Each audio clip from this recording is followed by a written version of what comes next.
Hello students, welcome all of you. Human system के अंदर respiratory system में हमने रेस्पिरेशन प्रोसेस की स्टडी पिछले लेक्चर के अंदर की थी। आज के लेक्चर में हम रेस्पिरेटरी सिस्टम की स्टडी करेंगे कि किस प्रकार का रेस्पिरेटरी सिस्टम ह्यूमन के अंदर पाया जाता है।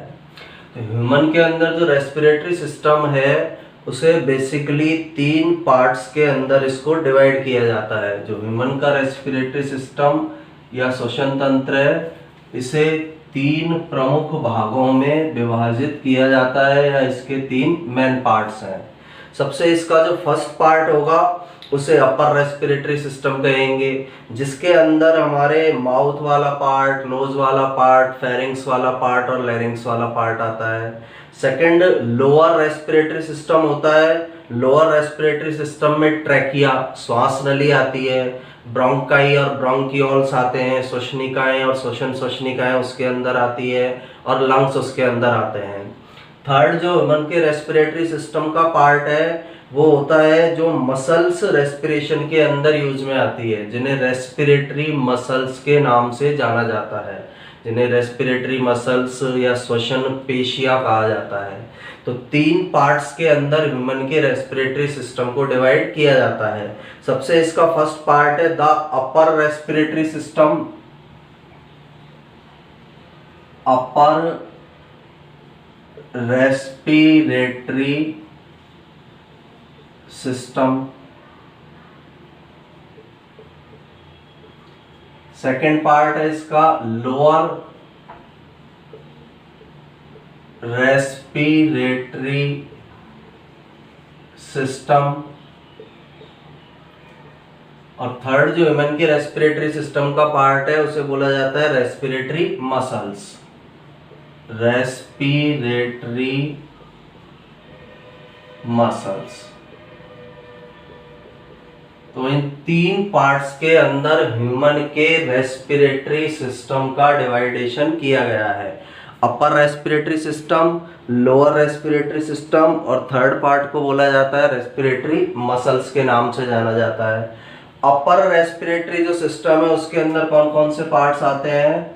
इसके अंदर फर्स्ट पार्ट है नोज। सेकंड जो इसका पार्ट है माउथ। माउथ सेकेंडरी ऑर्गन के रूप में काम में करता है। श्वसन की क्रिया में माउथ सेकेंडरी ऑर्गन का वर्क करेगा, जिसे हम आगे पढ़ेंगे अभी। थर्ड इसका पार्ट होता है फेरिंग्स और फोर्थ इसका पार्ट होता है लैरिंग्स। तो ये चार पार्ट्स जो हैं ये किसके अंदर रहेंगे? अपर रेस्पिरेटरी सिस्टम के अंदर। लोअर रेस्पिरेटरी सिस्टम में first part lower respiratory system का है ट्रैकिया, जिसे हम श्वास नली भी कहते हैं। हिंदी में जो ट्रैकिया है उसे किस नाम से जाना जाता है? श्वास नली के नाम से। सेकंड इसका पार्ट होता है ब्रोंकाई। Bronchi and bronchioles. श्वसनिकाएं और श्वसन श्वसनिकाएं इन्हें बोला जाता है। थर्ड इसका पार्ट है लंग्स। जो फेफड़े हैं वो लोअर रेस्पिरेटरी सिस्टम में आएंगे। इसके अतिरिक्त जो रेस्पिरेटरी मसल्स है, श्वसन के अंदर जो इंटरकॉस्टल मसल्स यूज में आती है, डायफ्राम जो स्ट्रक्चर है जो यूज में आती है, उनको रेस्पिरेटरी मसल्स के अंदर रखा जाता है। तो बेसिकली तीन पार्ट्स के अंदर ह्यूमन के रेस्पिरेटरी सिस्टम का डिवाइडेशन किया गया है। अब इसे हम एक डायग्राम के थ्रू समझते हैं कि ह्यूमन का रेस्पिरेटरी सिस्टम में बेसिकली होता क्या है। सबसे फर्स्ट पार्ट तो ये नेजल कैविटी वाला पार्ट है। ये नेजल कैविटी वाला हिस्सा है। एक ऑरल कैविटी वाला हिस्सा होता है, माउथ वाला पार्ट। इससे जो है ग्रसनी फेरिंग्स चली, ये फेरिंग्स आ गई। इसके बाद नोज हो गया, माउथ हो गया, फेरिंग्स हो गया। फेरिंग्स के बाद फेरिंग्स नीचे की और रेस्पिरेटरी सिस्टम में एक स्ट्रक्चर से जुड़ी रहती है जिसे लैरिंग्स कहा जाता है। स्वर यंत्र के नाम से इसे जाना जाता है। स्वर यंत्र के बाद ट्रैकिया स्टार्ट होती है। ये जो पार्ट दिखाई दे रहा है इसे क्या बोला जाता है? ट्रैकिया। ट्रैकिया नीचे की ओर जाकर दो ब्रांच के अंदर विभाजित हो जाती है। इस तरह से दो ब्रांच इसके अंदर से निकलेगी, ये दो ब्रांच ट्रैकिया में से निकलती है। एक ब्रांच जो है, यानी हमारे दो फेफड़े हैं, दो लंग्स है, राइट लंग्स लेफ्ट लंग्स, तो एक ब्रांच तो राइट लंग में जाती है, ये राइट लंग वाला पार्ट है। एक ब्रांच इसकी किसके अंदर जाती है, जो लेफ्ट लंग पाया जा रहा है, जो दायां फेफड़ा और बायां फेफड़ा है उनके अंदर इसकी दोनों ब्रांचेज चले जाती है। और ट्रैकिया की जो ब्रांच गई है, इन्हें किस नाम से जाना जाता है, ब्रोंकाई के नाम से। ये ब्रोंकाई फेफड़े के अंदर जाकर, ये फेफड़े के अंदर गई, अनेक शाखाओं में विभाजित होती है। इस तरह से इनमें से ब्रांच निकलेगी, इन ब्रांचेज को ब्रोंकियोल्स बोलते हैं। अब ये जो ब्रोंकियोल्स हमने बनाई है, इनमें भी आगे विभाजन होगा, इससे भी ब्रांचेज निकलती है, इससे भी ब्रांचेज निकलेगी इस तरह की। तो प्राइमरी ब्रोंकियोल, सेकेंडरी ब्रोंकियोल, इनसे भी ब्रांच निकलेगी। उन्हें कौन सी बोल देते हैं, टर्शरी ब्रोंकियोल्स के नाम से उन्हें जाना जाता है। और ये जो ब्रोंकियोल्स है, लास्ट में एल्वियोली या वायु कूपिका के साथ जुड़ी रहती है, ये एल्वियोली स्ट्रक्चर है। एल्वियोली एक इस तरह की संरचना होती है जिसे हिंदी में हम वायु कूपिका बोलते हैं, जो रेस्पिरेटरी सिस्टम में रेस्पिरेटरी सरफेस का कार्य करती है। यानी यहीं पर ऑक्सीजन और CO2 का जो एक्सचेंज है या जो आदान प्रदान है, उनके आदान प्रदान की क्रिया इसी भाग में संपन्न होती है, एल्वियोली वाले पार्ट के अंदर। इनका नामांकन करते हैं हम। सबसे पहले तो ये जो ऊपर दिखाई दे रहा है, ये नोज वाला पार्ट है, ये वाला जो हिस्सा है नोज नेजल कैविटी वाला है। ये वाला जो पार्ट दिखाई दे रहा है, ये कौन सा है, माउथ, माउथ कैविटी वाला पार्ट है। ये पार्ट फेरिंग्स है। ये जो दिखाई दे रहा है, ये कौन सा है,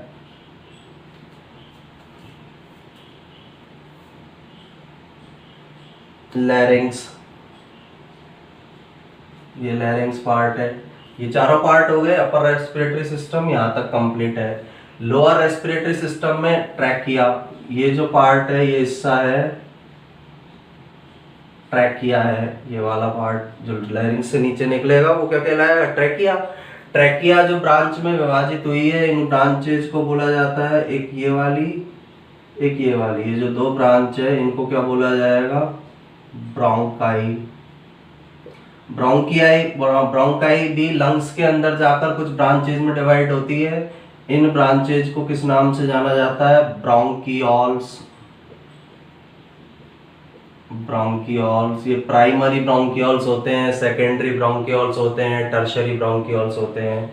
और ब्रोंकियोल्स जिस स्ट्रक्चर में जुड़े रहेंगे फेफड़ों में, उन्हें एल्वियोलाई या एल्वियोली के नाम से जाना जाता है। ये जो स्ट्रक्चर दिखाई दे रही है, लंग्स है। इसके अलावा जो मसल्स इसके अंदर काम में है, ये से नीचे एक मसल प्रेजेंट होती है, डायफ्राम इसके नीचे पाया जाएगा। इस तरह की एक स्ट्रक्चर है, इसके नीचे प्रेजेंट होगी। इस स्ट्रक्चर को क्या बोला जाता है, डायफ्राम। ये जो संरचना में दिखाई दे रही है, ये कहलाती है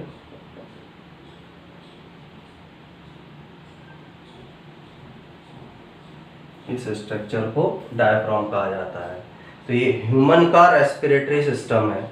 इस रेस्पिरेटरी सिस्टम के अंदर nose, mouth, pharynx, larynx upper respiratory system के अंदर आते हैं। Trachea, bronchi, bronchioles, lungs lower respiratory system के अंदर आते हैं।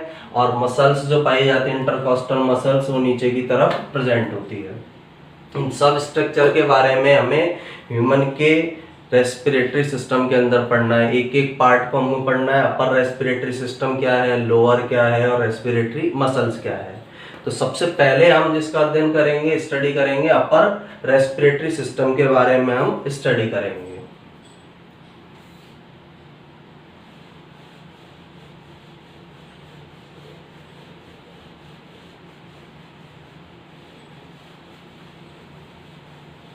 फर्स्ट जो हमें पढ़ना है वो हेडिंग क्या है, अपर रेस्पिरेटरी सिस्टम। अपर रेस्पिरेटरी सिस्टम। अपर रेस्पिरेटरी सिस्टम में मैंने अभी आप लोगों को बताया है कौन कौन से पार्ट्स आते हैं। नोज वाला पार्ट, माउथ वाला पार्ट, फेरिंग्स वाला पार्ट और लैरिंग्स वाला पार्ट, ये सारे पार्ट अपर रेस्पिरेटरी सिस्टम के अंदर आएंगे। तो अपर रेस्पिरेटरी सिस्टम में भी फर्स्ट पार्ट कौन सा है इसका? नोज।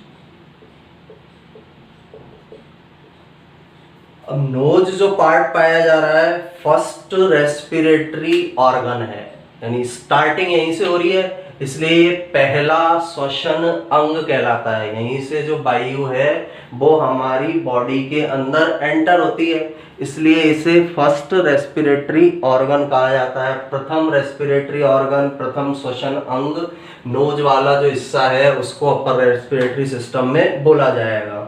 यहाँ पर एक पेयर में एक्सटर्नल नोस्ट्रिल्स मिलते हैं। जैसे नोज वाला जो हिस्सा है यहाँ पर नोस्ट्रिल्स पाए जाएंगे, नोस्ट्रिल्स हैं। एक्सटर्नल नोस्ट्रिल्स एक अंदर की तरफ होते हैं, इंटरनल नोस्ट्रिल्स नासा छिद्र जिन्हें कहते हैं। बाहर की तरफ ये हमें दिखाई दे रहे हैं एक्सटर्नल नोस्ट्रिल्स हैं। अंदर भी इसी तरह के दो एपरेचर होंगे जिन्हें हम क्या बोलेंगे? इंटरनल नोस्ट्रिल्स कहते हैं। इन नोस्ट्रिल्स के माध्यम से ही एयर जो है हमारी बॉडी के अंदर एंटर करती है। इसके बाद नोज जो है उसके अंदर कैविटी लाइक स्ट्रक्चर पाई जाती है। कैविटी लाइक स्ट्रक्चर है, अंदर की तरफ हम देखेंगे सिलेंड्रिकल बोन इसके अंदर पाई जा रही है, एक पतली मेम्ब्रेन इसके अंदर पाई जा रही है। नोस्ट्रिल्स है, इनके बीच में क्या पाई जा रही है? कैविटी प्रेजेंट है। कैविटी के यहाँ पर एक सिलेंड्रिकल बोन है। नोज के यदि हम हाथ लगाते हैं एक सिलेंडर के शेप की एक बोन इसके अंदर पाई जाएगी। एक थिन मेम्ब्रेन नोज के अंदर प्रेजेंट होगी। और पोस्टीरियर पार्ट जो है नेजल कैविटी का, नेजल कैविटी ये वाला हिस्सा, इसका पोस्टीरियर पार्ट नेजोफेरिंग्स में खुलता है। फेरिंग्स के हमने टाइप पढ़े थे, 3 टाइप होते हैं, नेजोफेरिंग्स, ओरोफेरिंग्स, लैरिंगोफेरिंग्स। तो नोज का जो पोस्टीरियर पार्ट है या जो इंटरनल ये नोस्ट्रिल्स है ये किसके अंदर खुलेंगे? नेजोफेरिंग्स के अंदर ओपन होते हैं। नेजोफेरिंग्स या नासा ग्रसनी के अंदर ये ओपन होते हैं। नोज के अंदर या नेजल कैविटी जो है उसके अंदर फाइन हेयर पाए जाते हैं। रोम या बाल नोज के अंदर प्रेजेंट होंगे। और जो इसकी पतली मेम्ब्रेन है उसके अंदर ब्लड की फ्लोइंग होती है। नोज के अंदर जो नेजल कैविटी पाई जा रही है उसमें जो पतली मेम्ब्रेन है उसके अंदर किसकी क्या और फ्लो करता है? ब्लड भी इसके अंदर फ्लो करता है, ब्लड भी इस ब्लड की फ्लोइंग होती है। सीलिया पाए जाते हैं, म्यूकस इसके अंदर मिलेगा। जो मेम्ब्रेन नोज के अंदर पाई जा रही है उसमें सीलिया प्रेजेंट है, म्यूकस, म्यूकस बोला जाता है श्लेष्मा को, श्लेष्मा इसके अंदर प्रेजेंट होता है। श्लेष्मा पाया जा रहा है, म्यूकस पाए जा रहे हैं, और सीलिया इसके अंदर प्रेजेंट है। इन सब के प्रभाव से ये सभी जो कारक, सभी जो पदार्थ नोज के अंदर मिल रहे हैं ये अंदर आने वाली एयर को प्योर करते हैं। जैसे कोई डस्ट पार्टिकल्स वगैरह हैं उनको ये अंदर श्वसन तंत्र में प्रवेश करने से रोकेंगे। तो अंदर जो एयर आ रही है उसको प्योर करने का काम इनके अंदर उपस्थित सीलिया के द्वारा, म्यूकस के द्वारा, हेयर के द्वारा, इन सब के द्वारा जो एयर जा रही है अंदर उसको रोकने का काम किया जाता है। डस्ट पार्टिकल्स को यही नेजल कैविटी में रोक लिया जाता है। पॉलन ग्रेन्स यदि जा रहे हैं उनको रोक दिया जाएगा। फंजाई वगैरह है उनको यहीं रोक दिया जाएगा, जिससे कि ये पार्टिकल्स हमारे नीचे रेस्पिरेटरी सिस्टम के अंदर एंटर नहीं हो सके, रेस्पिरेटरी सिस्टम में ये प्रवेश नहीं कर पाए। तो ये फर्स्ट पार्ट है नोज, जिसके बारे में हमें पढ़ना है। नोज में कुछ इंपॉर्टेंट पॉइंट्स है जिनके बारे में हमें स्टडी करना है। सबसे पहला तो नोज जो है, नोज के अंदर अभी मैंने आपको बताया था फर्स्ट पॉइंट इसका फर्स्ट रेस्पिरेटरी ऑर्गन है। नोज जो है फर्स्ट रेस्पिरेटरी ऑर्गन है। यहीं से स्टार्ट हो रहा है श्वसन की क्रिया, यहीं से स्टार्ट हो रही है, इसलिए पहला श्वसन अंग ये होता है विच starts with a pair of nostrils. ये स्टार्ट किससे हो रहा है? ये जो स्ट्रक्चर है नोस्ट्रिल्स, अब ये स्टार्ट किससे होता है? It starts with a pair of external nostrils. यानी यह जो नोज वाला पार्ट है यह एक जोड़ी बाह्य नासा छिद्रों से प्रारंभ होता है। यह एक जोड़ी एक्सटर्नल जो नोस्ट्रिल्स है उनसे यह स्टार्ट होता है, उनसे इसकी स्टार्टिंग होती है। एक जोड़ी जो एक्सटर्नल नोस्ट्रिल्स पाए जा रहे हैं उनसे इसकी स्टार्टिंग होगी। ये एक्सटर्नल नोस्ट्रिल्स है, ये जो हमें दिखाई दे रहे हैं बाहर से ये एक्सटर्नल क्या कहलाते हैं? नोस्ट्रिल्स कहलाते हैं। It is a big cavity. अब नोज के अंदर क्या है? कैविटी पाई जा रही है, कैविटी लाइक स्ट्रक्चर पाई जा रही है जिसे दो पार्ट्स के अंदर डिवाइड किया जाता है। यानी नोज के अंदर जो कैविटी पाई जा रही है उसे भी कितने पार्ट्स के अंदर डिवाइड किया जा रहा है? दो पार्ट्स के द्वारा। एक सिलेंड्रिकल मेम्ब्रेन और एक सिलेंड्रिकल बोन और एक थिन मेम्ब्रेन इसे दो पार्ट्स में डिवाइड करती है। ये वाला जो हिस्सा है, जो नेजल कैविटी है, नाक के अंदर जो स्पेस पाया जा रहा है उसे दो पार्ट्स के अंदर डिवाइड किया जाएगा, एक सिलेंडर बोन के द्वारा और एक थिन मेम्ब्रेन के द्वारा। यानी ये जो हिस्सा हमें दिखाई दे रहा है नेजल कैविटी को दो पार्ट्स में, एक सिलेंडर बोन और एक थिन मेम्ब्रेन के द्वारा दो भागों में विभाजित किया जाता है। इसके बाद जो नोज वाला पार्ट है इसका पश्च हिस्सा, ये वाला जो हमें लास्ट वाला हिस्सा दे रहा है, यहाँ तो एक्सटर्नल नोस्ट्रिल्स हैं, यहाँ पर क्या होंगे? इंटरनल नोस्ट्रिल्स, जिनके बारे में पहले पढ़ चुके हैं। बाह्य नासा छिद्र और आंतरिक नासा छिद्र पाए जा रहे हैं। और पोस्टीरियर पार्ट जो है नेजल कैविटी का वह नेजोफेरिंग्स में ओपन होता है। फेरिंग्स के हमने तीन पार्ट पढ़े थे, नेजोफेरिंग्स, ओरोफेरिंग्स और लैरिंगोफेरिंग्स। तो नेजल कैविटी का जो पश्च हिस्सा है, पिछला हिस्सा जो है वो किसके अंदर ओपन होगा? नेजोफेरिंग्स के अंदर ओपन होगा। तो नेक्स्ट इसका पॉइंट हो जाएगा the posterior part, the posterior part of nasal cavity. Nasal cavity का जो पश्च सिरा है ओपन्स इन नेजोफेरिंग्स, ओपन्स इन नेजोफेरिंग्स। यानी जो हिस्सा में दिखाई दे रहा है ये वाला पश्च हिस्सा है, इसका इंटरनल नोस्ट्रिल्स के माध्यम से ये नेजोफेरिंग्स के अंदर ओपन होता है। ये फेरिंग्स का नेजोफेरिंग्स वाला पार्ट है। ये जो पार्ट है इसे बोला जाता है नेजोफेरिंग्स। तो इस नेजोफेरिंग्स के अंदर नेजल कैविटी का पश्च सिरा ओपन होता है, खुलता है। और किसके माध्यम से खुलता है? जो इंटरनल जो नोस्ट्रिल्स पाए जा रहे हैं, दो आंतरिक नासा छिद्र जो पाए जा रहे हैं उनके द्वारा ही कहाँ पर ओपन होगा? नेजोफेरिंग्स के अंदर ओपन होता है। अब इसके अंदर क्या है? नेजल कैविटी के अंदर फाइन हेयर्स पाए जा रहे हैं, पतले पतले बाल इसके अंदर उपस्थित हैं। इसकी थिन मेम्ब्रेन में ब्लड की फ्लोइंग होती है। यानी जो थिन मेम्ब्रेन है उसके अंदर क्या पाया जा रहा है? ब्लड की फ्लोइंग, रक्त बहता है, ब्लड फ्लो हो रहा है।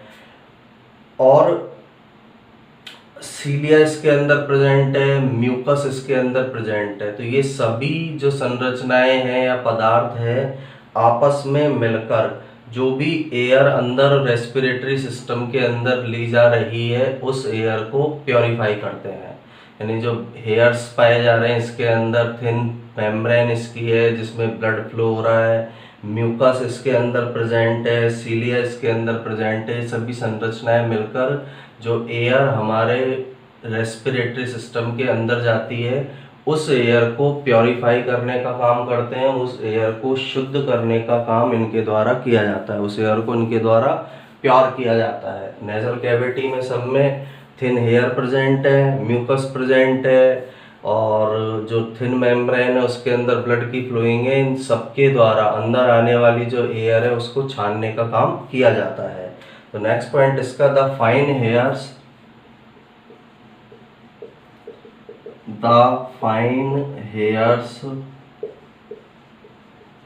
found in nasal cavity। नाक में हमें दिखाई देते हैं ना बारीक बारीक हेयर जो प्रेजेंट है, वो फाइन हेयर्स नेजल कैविटी के अंदर पाए जा रहे हैं। The blood flowing in the blood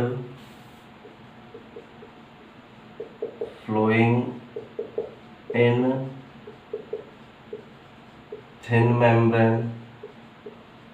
अभी हमने पढ़ा था कि मेम्ब्रेन दो पार्ट्स के अंदर डिवाइड कर रही है, तो जो मेम्ब्रेन थिन मेम्ब्रेन है उसके अंदर ब्लड जो फ्लो हो रहा है, ब्लड की जो फ्लोइंग पाई जा रही है, ब्लड जो फ्लो होता है वह blood and the cilia and the mucus, the cilia and the mucus, ये सारी संरचनाएं यानी fine hairs, blood flow thin membrane में, सीलिया जो नेजल कैविटी में पाए जा रहे हैं, म्यूकस जो नेजल कैविटी के अंदर प्रेजेंट है, टुगेदर एक साथ काम करेंगे, म्यूचुअल कॉपरेशन के साथ काम करते हैं और इनके द्वारा क्या किया जाता है, जो भी इनहेल्ड एयर है उसको प्योरीफाई किया जाएगा। तो ये सारी structure together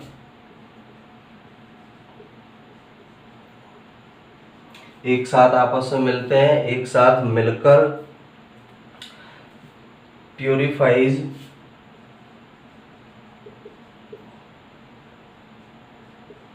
the inhaled air.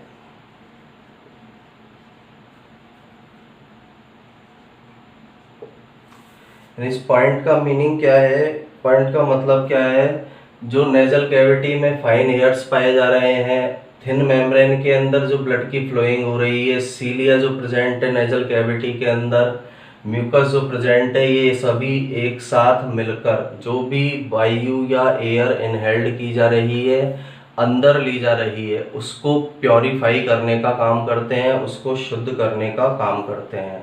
अब प्योरीफाई कैसे करेंगे, रिमूव इसके अंदर से जो है डस्ट पार्टिकल्स को ये रिमूव कर देते हैं, पॉलन ग्रेन्स यदि है तो उनको रिमूव कर देंगे, फंजाई जो है उसको रोक देते हैं, यानी अंदर एंटर करने से रोक देते हैं, डस्ट पार्टिकल्स को, फंजाई को, पॉलन ग्रेन्स को, इन सबको अंदर हमारे रेस्पिरेटरी सिस्टम के अंदर एंटर होने से रोकते हैं। Purified air by removing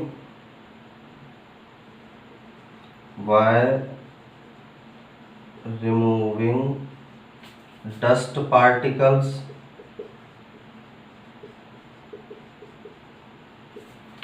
pollen grains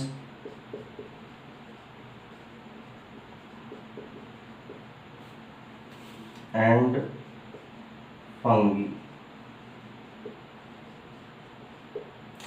तो इन सब स्ट्रक्चर के द्वारा, ये सब स्ट्रक्चर इस नेजल कैविटी में प्रेजेंट है, एयर यहाँ से जाएगी, तो एयर जब जाती है तो फाइन हेयर जो है उनके द्वारा, थिन मेम्ब्रेन के द्वारा, सीलिया के द्वारा, म्यूकस के द्वारा अंदर ली जाने वाली एयर को प्योरीफाई किया जाता है, उसमें उपस्थित जो भी डस्ट पार्टिकल है, पॉलन ग्रेन्स है, फंजाई जो है उनको उसमें से हटा दिया जाता है। यानी इस नेजल कैविटी वाले भाग में ही इन पदार्थों को रोक लिया जाता है और इन पदार्थों को रोककर ये सारी स्ट्रक्चर या सारी संरचनाएं अंदर आने वाली एयर को प्योरीफाई या शुद्ध करने का कार्य करती है। इनके द्वारा इनको प्योर किया जाता है, शुद्ध किया जाता है। ये सारे जो पदार्थ हैं, particles, pollen grains, fungi, air के अंदर जो प्रेजेंट है उनको इसमें से रिमूव कर दिया जाएगा और उस एयर को प्योर करने का या शुद्ध करने का काम किया जाता है। प्योरिफिकेशन के बाद जो एयर है वो लास्ट में कहाँ पर एंटर हो जाती है, लंग्स में। यहाँ से आएगी नाइजोफेरिंक्स से होकर, लैरिंक्स, ट्रैकिया से होकर लंग्स के अंदर एंटर हो जाएगी। तो नेक्स्ट पॉइंट है ओनली आफ्टर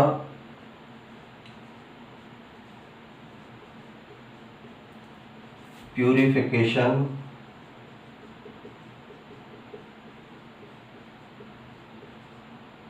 जब प्यूरिफिकेशन एयर का कर लिया जाएगा उसके बाद the inhaled air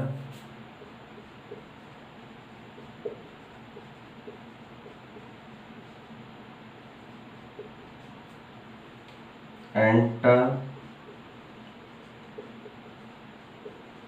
into lungs.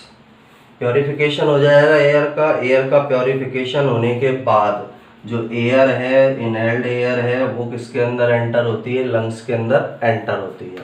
इस पूरे नेजल कैविटी से नेजोफेरिंक्स, लैरिंक्स, ट्रैकिया, ब्रोंकियोल्स, इनके माध्यम से किसके अंदर एंटर हो जाएगी, वो लंग्स के अंदर एंटर हो जाती है।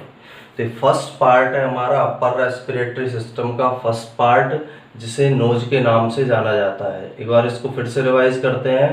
फर्स्ट रेस्पिरेटरी ऑर्गन है, पहला श्वसन अंग है, क्योंकि यहीं से एयर को अंदर एंट्री मिलती है, यहीं से एयर अंदर क्या हो रही है, एंटर हो रही है। Second, it starts with a pair of external nostrils. इसकी स्टार्टिंग बाह्य नासा छिद्रों से होती है। ये एक्सटर्नल नोस्ट्रिल्स पाए जा रहे हैं, इससे स्टार्ट होगा।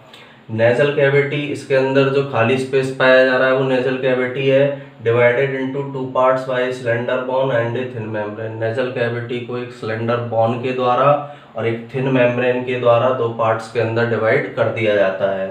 Posterior part of nasal cavity opens in nasopharynx. इसका जो लास्ट उच्च वाला हिस्सा है ये नेजोफेरिंग्स के अंदर खुलता है, और किसके द्वारा खुलता है, इंटरनल नोज ट्रिल्स के द्वारा ये नेजोफेरिंग्स के अंदर ओपन होगा।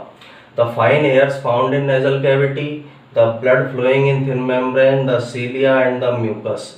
यानी जो नेजल कैविटी में हेयर पाए जा रहे हैं, थिन मेम्ब्रेन, ब्लड फ्लोइंग जो हो रहा है वो सीलिया और म्यूकस आपस में मिलकर अंदर ली जाने वाली एयर को प्योरीफाई करते हैं। उस एयर में से डस्ट पार्टिकल्स को, पॉलन ग्रेन्स को और किसको हटा देते हैं, फंजाई को हटा देते हैं।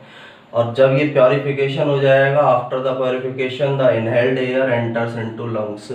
शुद्ध होने के बाद, प्योर होने के बाद इस एयर को किसके अंदर एंटर कराया जाता है, ये एयर किसके अंदर एंटर होती है, लंग्स के अंदर एंटर होगी। तो फर्स्ट पार्ट है अपर रेस्पिरेटरी सिस्टम का, जिसे हम नोज कहते हैं। इसके बाद इसमें हमें सेकंड पार्ट पढ़ना है, जिसे किस नाम से जाना जाता है, माउथ के नाम से जिसे हम जानते हैं। तो सेकंड पार्ट जो अपर रेस्पिरेटरी सिस्टम का होगा, उसके बारे में अब हमें आगे स्टडी करना है।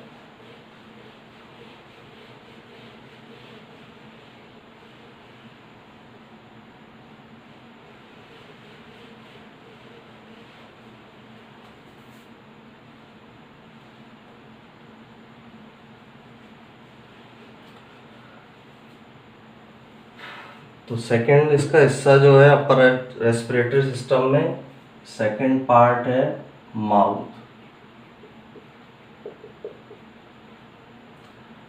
अब माउथ के अंदर क्या क्या कैरेक्टरिस्टिक्स या विशेषताएं पाई जा रही है। फर्स्ट पॉइंट इसका ये है, माउथ रेस्पिरेशन में एक सेकेंडरी ऑर्गन का काम करता है। प्राइमरी ऑर्गन तो नोस्ट्रिल्स है, नोज है, क्योंकि अधिकांश रेस्पिरेशन की जो प्रोसेस है वो नोज से कंप्लीट होगी। लेकिन कभी कभी सेकेंडरी ऑर्गन के रूप में माउथ रेस्पिरेटरी सिस्टम के अंदर वर्क करता है, या माउथ रेस्पिरेटरी सिस्टम का सेकेंडरी ऑर्गन होता है, द्वितीयक अंग होता है। मेनली नोज ट्रिल्स के द्वारा ही रेस्पिरेशन के अंदर इम्पोर्टेंट रोल प्ले किया जाता है, लेकिन कभी कभी यदि आवश्यकता है तो माउथ भी ब्रीदिंग की प्रोसेस को संपन्न कर सकता है। जो श्वसन क्रिया है उसको ये माउथ भी संपन्न कर सकता है। यानी कभी कभी जो माउथ है उसके द्वारा भी रेस्पिरेशन की प्रोसेस को कंप्लीट किया जाता है, उसे संपन्न किया जाता है। लेकिन दोनों में डिफरेंस ये है, जो नोज वाला पार्ट है या एक्सटर्नल नोस्ट्रिल्स वाला पार्ट है, उसके द्वारा जो एयर एंटर होगी हमारी रेस्पिरेटरी सिस्टम में वो प्योर होती है, जबकि माउथ के द्वारा जो एंटर होगी एयर हमारे रेस्पिरेटरी सिस्टम के अंदर वो प्योर नहीं होती है, क्योंकि यहाँ पर म्यूकस जो है, म्यूकस प्रेजेंट है लेकिन वो सलाइवा के अंदर प्रेजेंट है। सेकंड, इसके अंदर जो हेयर लाइक स्ट्रक्चर नहीं पाई जा रही है, थिन मेम्ब्रेन जो है वो इसके अंदर नहीं है। तो माउथ के माध्यम से जो एयर अंदर एंटर होगी रेस्पिरेटरी सिस्टम में, वह नोज के माध्यम से जो एयर अंदर एंटर होती है उसके कंपैरिजन में इम्प्योर होती है। ये सेकंड पार्ट है जो अपर रेस्पिरेटरी सिस्टम के अंदर आता है। तो माउथ का सबसे फर्स्ट पॉइंट क्या है, mouth works as a secondary organ in the respiratory system. Mouth works as a secondary organ in respiratory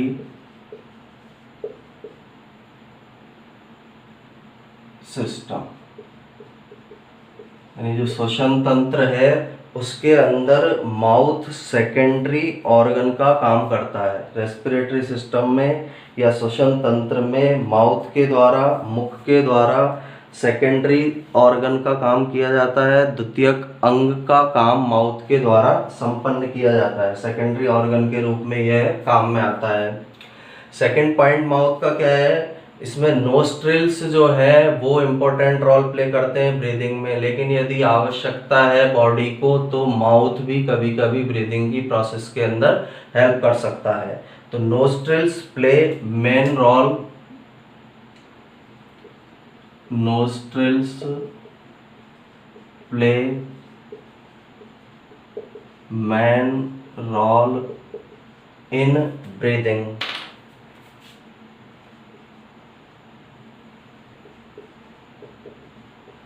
breathing के बारे में हमने पढ़ा था। ब्रीदिंग क्या होता है, जो लंग्स और बाहर का जो एनवायरनमेंट है, लंग्स से जो इम्प्योर एयर को बाहर रिलीज किया जाता है, प्योर एयर को लिया जाता है, ब्रीदिंग प्रोसेस है। उसमें नोस्ट्रिल्स जो है उनका मेन रोल होता है। प्रमुख जो काम है वो नोस्ट्रिल्स के द्वारा ब्रीदिंग की प्रोसेस के अंदर किया जाता है। हाउएवर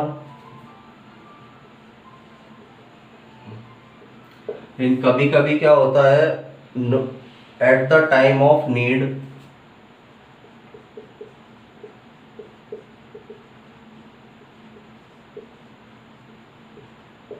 माउथ, जब आवश्यकता होगी तो mouth can also be used, can also be used in, used for breathing.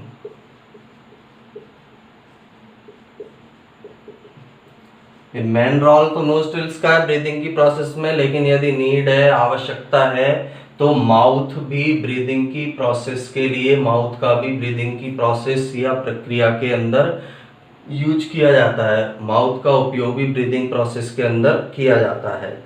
इसके बाद जो थर्ड पॉइंट इसका है कि जो ब्रीद माउथ से टेकन हो रही है वो नेजल कैविटी से या एक्सटर्नल नोस्ट्रिल से जो एयर इनहेल हो रही है उसके कंपैरिजन में इम्प्योर होती है। तो इसमें नेक्स्ट पॉइंट क्या है, the breathe taken from, the breathe taken from mouth, mouth से जो हमने ब्रीदिंग की है, जिस एयर को हमने अंदर एंटर लिया है, is not pure, is not pure, is not pure like A breathe,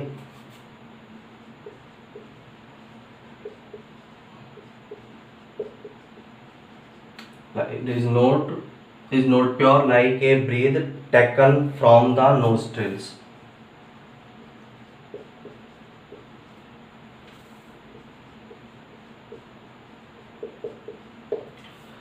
यानी जो माउथ से जो हमने एयर को इनहेल्ड किया है, ब्रीथ किया है, वह एयर नोस्ट्रिल से जो एयर को इनहेल किया जाएगा या जो ब्रीथ की प्रोसेस संपन्न की जाएगी, उस एयर के कंपैरिजन में, उस एयर की तुलना में प्योर नहीं होती है।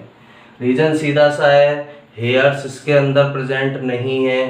सेकंड, जो थिन मेम्ब्रेन है वो माउथ के अंदर प्रेजेंट नहीं है। इन सब के कारण, इन संरचनाओं के कारण यह उतनी मात्रा में एयर को नहीं छान पाता है जितनी एयर हमारी नोस्ट्रिल्स के माध्यम से जब अंदर एंटर होती है तब छान पाती है। तो प्योर एयर कौन सी वाली है, नोस्ट्रिल्स के द्वारा जो एयर इनहेल होगी रेस्पिरेटरी सिस्टम के अंदर वो ज़्यादा प्योर होती है, जबकि माउथ के द्वारा जो एयर रेस्पिरेटरी सिस्टम के अंदर इनहेल्ड होती है या ब्रीदिंग जो की जाती है माउथ के द्वारा, उसमें प्रेजेंट जो एयर है वो इम्प्योर होती है। तो माउथ वाला पार्ट है हमारा। सेकेंड पार्ट जो है अपर रेस्पिरेटरी सिस्टम के अंदर जो आता है। और माउथ के फिर से एक बार हम रिवाइज करते हैं points. Mouth works as a secondary organ in respiratory system. Mouth respiratory system में सेकेंडरी ऑर्गन का काम करता है। Nostrils play main role in breathing, however at the time of need mouth can also be used for breathing. यानी generally nostrils जो है breathing की process में मेन रोल उनका होता है, नोस्ट्रिल्स का होता है, लेकिन यदि बॉडी को नीड है, आवश्यकता है, तो माउथ भी ब्रीदिंग के लिए यूज में लिया जा सकता है। Third, the breath taken from mouth is not pure like a breath taken from the nostrils.